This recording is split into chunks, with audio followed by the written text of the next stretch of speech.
Fin 19e siècle, les archéologues font des fouilles du côté de Menton et dans la grotte du Cavillon, on trouve un squelette d'un homme préhistorique qui daterait d'il y a 24 000 ans au Paléolithique supérieur. C'est un squelette bien robuste, il est enterré avec plein d'ornements, des trucs assez précieux, etc. On se dit waouh, ça doit être quelqu'un de très important, ça doit être un chef. Et plusieurs découvertes de ce type se succèdent. Mais un jour, on tombe sur une tombe.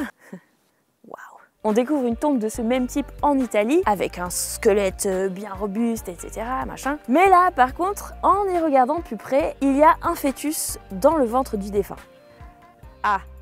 Ok, ouais, cool. Du coup, c'est peut-être pas un mec. Alors les paléontologues reprennent tous les squelettes des autres tombes de ce même type et les regardent beaucoup plus en détail, les analysent d'une manière plus fouillée avec d'autres techniques, et ils se rendent compte que c'est des femmes. Il semblerait qu'à l'époque, les femmes n'avaient pas du tout un squelette beaucoup plus gracile et plus fluet que celui des hommes et qu'il y avait même très peu de dimorphisme sexuel, à tel point qu'à première vue, on s'y était trompé. Donc aujourd'hui, le fameux homme de Menton, qui se trouve au musée de l'Homme, s'appelle la Dame du Cavillon. Le critère de gracilité du squelette nous a induit en erreur, et il semblerait qu'à cette époque du Paléolithique, où on avait besoin de l'activité des femmes, elles n'étaient pas des petites choses fragiles qui restaient au foyer, et la force était beaucoup plus partagée. Au 19e siècle, je sais pas ce que vous allez me dire en fait. Ouais, bon, c'est pas le 19e siècle, quoi. Autre exemple, 1953, au pied du mont Lassois dans la commune de Vix, les archéologues font la découverte d'une tombe qui date du 6e siècle avant notre ère. Une tombe qui semble royale. Déjà, c'est un énorme tumulus, donc les tumulus, c'est ces collines artificielles qui abritent des sépultures. Le défunt est étendu sur un char et visiblement, il est très riche parce qu'il y a plein d'objets dans la tombe. Alors, on a un magnifique torque en or. Le torque, c'est un genre de collier que portaient les Celtes et les Gaulois. Ensuite, il y a des récipients métalliques et de la céramique qui sont importés de Grèce et d'Étrurie, donc de loin. Notamment, il y a un très gros cratère, vraiment un des plus gros qu'on connaisse, qui mesure 1,64 mètres. Et un cratère, c'est un grand vase pour contenir, mélanger le vin et l'eau. Donc la personne qui est enterrée là, ça doit être quelqu'un qui a des relations internationales ou qui du moins a les moyens de se payer quelque chose qui vient de loin. Et tout est super bien disposé avec beaucoup de précision et de soin. On se dit, ça doit être la tombe d'un chef important. Mais là, il y a les anthropologues qui examinent le squelette et qui disent « Eh les gars, ça c'est un squelette de femme. » Ah, c'est une gonzesse. Ah, ça c'est une zouze, c'est une petite zouze. Et les archéologues, ou du moins certains, répondent quoi? Pardon? Une femme enterrée avec un char et autant de trucs de autant de pouvoir? C'est pas possible. Vous avez dû vous tromper. Bref, donc pendant des années, le débat fait rage. Sauf que plus tard, quand on peut faire les prélèvements ADN, on se rend compte que c'est bien une femme. Une femme âgée d'entre 30 et 35 ans. Ah, ok. C'est chelou du coup parce qu'on n'a pas trop l'habitude que les femmes aient des rôles importants. Ok. Alors ça doit être exceptionnel. Ça doit être une femme particulière, machin. Certains pensent avoir trouvé la solution puisque en analysant le squelette, il y en a qui se rendent compte qu'elle avait visiblement une pathologie et que ça devait affecter son physique. Donc on dit voilà, c'est pour ça, c'est une femme un peu particulière, peut-être qu'elle a un rôle religieux, voire chamanique, un truc de magicienne un peu, etc. Mais après, il y a d'autres chercheurs qui réexaminent les ossements et qui disent non, probablement que sa pathologie, ça affectait pas son physique.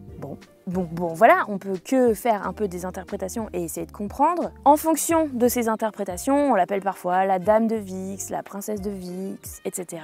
Mais ce qui est sûr, c'est que la plupart du temps, ce qu'on lui attribue, c'est donc plutôt un rôle religieux et tout, et que c'est assez rare qu'on fasse l'hypothèse que peut-être c'est une femme de pouvoir. Et ça, alors même que tous les archéologues s'accordent à dire que cette tombe, c'est une des plus prestigieuses de l'Europe occidentale de l'âge de fer. Bon, en tout cas, ce qui est sûr, c'est qu'au début, on s'était trompé en refusant d'admettre même juste que c'était une femme. Alors là, vous allez me dire, je vous entends. Oui, mais bon, quand même, c'était les années 50. C'est sûr qu'il y avait plein de gens qui avaient du mal à concevoir que les femmes, elles pouvaient avoir des rôles importants. Bon, voilà, on a bien avancé depuis.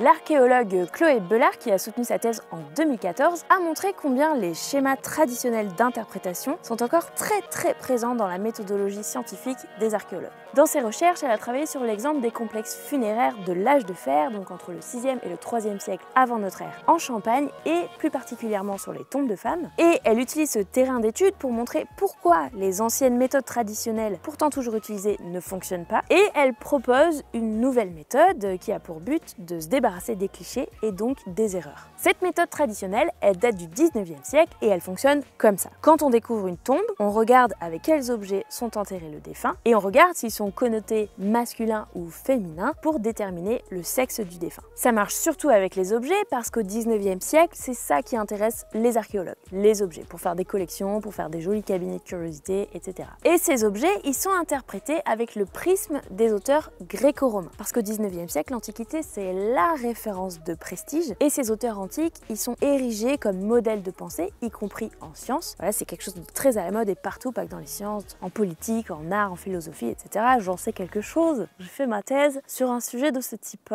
Je ne sais pas pourquoi, je parle comme ça, comme un doctorant insupportable probablement. Donc on s'inspire beaucoup des modèles femmes-hommes véhiculés par les auteurs antiques. Par exemple, Aristote, il dit qu'il y a une opposition naturelle entre le froid et le chaud, le sec et l'humide, l'actif, le passif, etc. Ce qui correspond symboliquement aux deux catégories hommes et femmes. Et on s'inspire aussi du regard que les Grecs et les Romains, ils portent sur ces populations gauloises. Où le guerrier, c'est le chef de famille, il a une place prépondérante, c'est lui qui a droit de vie et de mort sur femmes et enfants, etc. Il a la tutelle. Mais ça, c'est les filtres de lecture gréco-romains sur d'autres peuples. Par exemple, une des références vraiment super utilisées, et encore aujourd'hui, c'est la guerre des Gaules de César. Et dedans, il y a très peu d'infos sur les femmes, seulement 18 paragraphes sur les 8 volumes. Et les femmes, elles y sont toujours présentées comme femmes de, filles de, mères de, merde. Donc elles ont un rôle naturel de bonnes épouses, prêtes à tout pour défendre leur mari, d'ouvrières agricoles et de mères fertiles. Et ça parle aux auteurs du 19e, parce que dans leur société à eux, les répartitions des rôles, ils sont beaucoup comme ça. Alors on se dit, ah bah nickel, c'est universel, voilà, ça a toujours été comme ça. Regardez, l'Antiquité aussi, et aujourd'hui aussi, et les rapports hommes-femmes, ils ont toujours été comme ça. Donc on peut plaquer notre grille de lecture contemporaine sur les tombes de l'âge de fer qu'on observe et déduire le sexe des défunts à partir des objets qui sont exposés dans les sépultures. En gros, pour faire un peu résumé, s'il y a des armes, on dit c'est un homme, s'il y a des bijoux, on dit c'est une femme. Et s'il y a ni l'un ni l'autre, on met ça dans la catégorie indéterminée. Bon, à première vue, ça semble assez logique. Sauf que des fois, on trouve des tombes où il y a des parures et des armes. Ah, on fait quoi du coup? C'est quoi alors? Ou alors, quand on a la chance de pouvoir analyser le squelette, on voit qu'il y a des tombes de femmes sans parure et des tombes d'hommes sans armes. Et surtout, très souvent, on trouve rien du tout, ou du moins pas d'objet connoté. Donc la catégorie indéterminée, elle est très fréquente. C'est même souvent plus de la moitié des tombes qu'on retrouve sur un site de fouille. Et du coup, ces tombes, on peut pas en tirer grand chose avec cette technique-là. Et c'est là que la méthode est foireuse. Parce qu'elle part du principe que la façon de différencier les hommes et les femmes, elle est universelle et intemporelle. Ouais, c'est naturel, c'est comme ça, c'est inscrit dans nos gènes. Les hommes, ils aiment les armes, les femmes, elles aiment les bijoux. Toutes les sociétés ont différencié comme ça, c'est naturel. Mais ça, c'est pas du tout rationnel comme méthode. C'est avoir un présupposé en tête et l'appliquer au lieu de le prouver, au lieu de vérifier qu'il est bien valable pour d'autres époques et d'autres endroits. C'est là qu'on a besoin des Gender Studies, explique Chloé Bellard. Les Gender Studies, en français les études de genre, c'est l'étude de ce qui fait les caractéristiques de chaque genre dans telle ou telle société. Alors là, on a besoin de quelques définitions pour comprendre. Il y a une différence entre le sexe biologique et le sexe social, le genre. Traditionnellement, on considère que le sexe biologique, il est défini par une série de critères physiques et génétiques. Et le genre, c'est toutes les caractéristiques qu'on attribue dans les pratiques, dans les représentations à ce sexe biologique. Les vêtements de tel type, les comportements de tel type, les mentalités de tel type, etc. etc. Comme le cliché, le rose c'est pour les filles, le bleu c'est pour les garçons. Or, il n'y a pas toujours correspondance entre ces deux catégories. Vous savez que toutes les filles n'aiment pas le rose, tous les garçons n'aiment pas le bleu, il y a des garçons qui aiment le rose et des filles qui aiment le bleu, il y en a qui s'en foutent, etc. Donc le genre, c'est des représentations générales, mais surtout qui bougent dans le temps et l'espace. Par exemple, autrefois en Occident, c'était le bleu la couleur des filles. Bref, donc pour résumer grossièrement, mais attention, assez grossièrement, c'est beaucoup plus compliqué, mais ça pourrait être le sujet d'une autre vidéo. Bref, en gros, le biologique conditionne nos définitions du féminin et du masculin, et les rôles sociaux qui vont avec, alors que tout cela est en fait culturellement construit. Des choses qu'encore beaucoup de gens ont du mal à considérer, parce qu'on estime que c'est naturel, inné et que ça peut pas bouger, c'est comme ça. Or, les travaux féministes et les études de genre ont permis de nous rendre compte que ces catégories, elles sont pas du tout fixées et intemporelles, qu'elles bougent en permanence et qu'elles ne sont pas inscrites dans la nature. Et comme les sociétés et l'environnement changent, les rapports de genre aussi sont en perpétuelle évolution. Donc vous avez compris, les gender studies, c'est pas réhabiliter les femmes ou les mettre de manière injustifiée sur un piédestal ou je sais pas quoi. Encore moins nier les différences femmes-hommes de telle époque. C'est juste regarder si elles existent et dans ce cas, comment elles se traduisent, sans présumer qu'elles sont les mêmes qu'aujourd'hui. En gros, c'est poser le problème dans l'autre sens et ça se tient beaucoup plus scientifiquement. Il faut prouver, pas assumer. Observons, analysons plutôt que d'appliquer des schémas de pensée de notre époque sur une autre et ensuite, on en dégage des règles. Et éventuellement,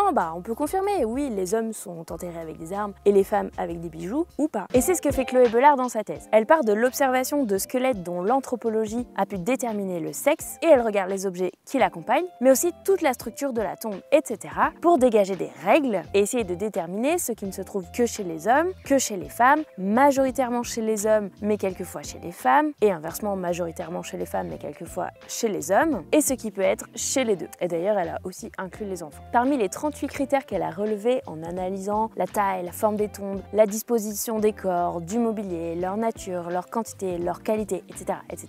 En conclusion, elle montre qu'il n'y en a que 9 qui peuvent indiquer une tombe de femme, 3 une tombe d'homme, et qu'aucun critère n'est déterminant, c'est plutôt des indicateurs de tendance. Par exemple, elle a trouvé qu'en effet, dans les tombes de l'âge de fer en Champagne, il n'y a jamais aucun armement fonctionnel dans une sépulture de femme ou d'enfant. Donc s'il y a une arme, c'est pas une tombe de femme. Mais toutes les tombes d'hommes n'ont pas d'armes. Et dans l'autre sens, elle a trouvé que parmi les bijoux, il n'y a que les boucles d'oreilles qu'on trouve que chez les femmes. Mais toutes les tombes de femmes ne comportent pas des parures. Et il y a d'autres types de parures qu'on peut trouver chez les hommes. Et comme tous les hommes n'ont pas d'armes, attention, s'il y a parure et pas d'armes, c'est pas forcément une tombe de femme. Et dans les tombes de femmes, à certaines périodes, il y a des chars ou des casques. Il y a aussi la quantité qui importe. Par exemple, on peut trouver des bracelets partout, mais c'est chez les femmes qu'on en trouve 2 ou plus, etc. Donc c'est vraiment plein de critères assez subtils à prendre en compte. Et puis elle a aussi montré qu'il fallait aller peut-être au-delà d'une lecture binaire du genre femme-homme, parce que notamment certains types de parures qui sont majoritairement un marqueur féminin sont aussi parfois présents dans les tombes de quelques hommes adultes, et elle fait l'hypothèse que c'est peut-être l'âge avancé de certains défunts qui conduit à leur assigner des objets de parure qui représentent des rôles sociaux attribués à certaines femmes. Bref, du coup, on peut introduire un peu de nuance et un peu de précision dans l'analyse. Mais surtout, ce qu'elle dit, c'est qu'en fait, 70% des critères sont indépendants du genre. 70% des critères qu'elle a pu dégager sont pareils pour les hommes et les femmes. Et ça, c'est aussi un aspect très important de cette méthode. C'est qu'avec ces autres critères, qui ne se concentrent pas forcément sur les différences femmes-hommes, elle peut traiter toutes les tombes qu'on mettait dans la catégorie indéterminée, qui, je le rappelle, sont souvent plus de la moitié des tombes trouvées sur un site. Et ces tombes-là, on ne pouvait pas les analyser avec la méthode traditionnelle. Parce que oui, visiblement, les gens à l'âge de fer en Champagne, très souvent, ils n'ont pas spécialement essayé de signifier le genre de la personne enterrée. Alors peut-être que c'est pas forcément le plus important à leurs yeux, et que c'est réservé seulement à une catégorie de la population, etc. D'ailleurs, en reprenant les productions artistiques de l'âge de fer, donc notamment des statuettes, Chloé Bellard montre qu'à l'époque, on marque pas souvent la différence de sexe quand on représente l'humain. Ça a pas l'air d'être un critère prédominant, et c'est pas souvent quelque chose qu'on a voulu montrer alors qu'on pouvait. Il y a des fois où on met des sexes, où on met des barbes, des seins. Mais à nouveau, ça semble réservé à des personnages qui ont un statut particulier. Ensuite, elle s'est penchée sur la hiérarchie sociale que symbolisent les objets, puisque tous les éléments n'ont pas la même valeur. Et c'est pour ça que tous les hommes ne sont pas enterrés avec des armes et toutes les femmes avec des parures. Donc les objets, ils ont une valeur hiérarchique. Ça, elle le démontre en regardant ce qui se trouve dans des tombes d'une ampleur, d'une richesse importante et inversement. Et elle explique que pour un même niveau hiérarchique de tombes, il y a des périodes qui admettent aussi bien les hommes que les femmes et que visiblement les individus sont d'abord inhumés en fonction de leur catégorie sociale, pas de leur genre. Par exemple, à certaines périodes, on remarque que les tombes à chars sont fréquentes aussi bien pour les hommes que les femmes et que les femmes qui sont enterrées ne sont pas des exceptions d'un contexte social et politique exceptionnel comme les sources gréco-romaines le laissent parfois penser à propos des femmes accédant au pouvoir politique. Ce qui veut dire aussi qu'à ce moment-là, toutes les femmes n'ont pas les mêmes distinctions et elles ne sont pas un groupe social homogène qui s'opposerait à celui des hommes. Et aussi que peut-être elles ont accès tout autant qu'eux aux places de pouvoir. Alors bien sûr, Chloé Bellard rappelle que ça c'est les pratiques funéraires, ça dit quelque chose sur les défunts qui n'est pas forcément transférable tel quel sur les vivants, mais on n'a rien non plus de concret sur le plan archéologique pour affirmer que les femmes étaient écartées du pouvoir de leurs vivants. Et pourtant, dit-elle, on a encore du mal, même aujourd'hui, à concéder aux femmes un rôle social important en dehors de la sphère du privé scientifique ou du religieux. La présence des chars, par exemple, on essaye de leur trouver une explication corrélée à nos représentations du féminin actuel. Par exemple, on dit que ce sont des chars d'apparat, des chars nuptiaux ou des supports de corps, des chars pour se déplacer dans le monde des morts, etc. Mais il commence quand même à y avoir des études qui s'ouvrent à ces idées. Par exemple, l'archéologue Pierre-Yves Milcent a mis en avant le fait qu'au premier âge de fer en France centrale, les femmes de haut rang sont représentées de façon très privilégiée dans les monuments funéraires, alors qu'il y a une plus faible importance des hommes, donc peut-être qu'il y avait une certaine forme de prééminence féminine. Laurent Olivier, quant à lui, a montré que dans le cas des tombes à chars de femmes de la région nord-alpine, dans ce qu'on peut lire des représentations funéraires du 6e et du début du 5e siècle avant notre ère, ce ne sont plus des guerriers qui occupent les places privilégiées, mais une nouvelle classe aristocratique où les femmes, jusque-là peu visibles, ont désormais une place prépondérante. Et il montre qu'il y a même certaines régions, entre la Suisse occidentale et la région du Rhin moyen, où la proportion de tombes à chars est carrément de 9 pour les femmes contre 1 pour les hommes. Donc à ces endroits, dit-il, les femmes ne sont pas juste des femmes de, elles transmettent des biens à leurs héritiers et sont des dirigeantes.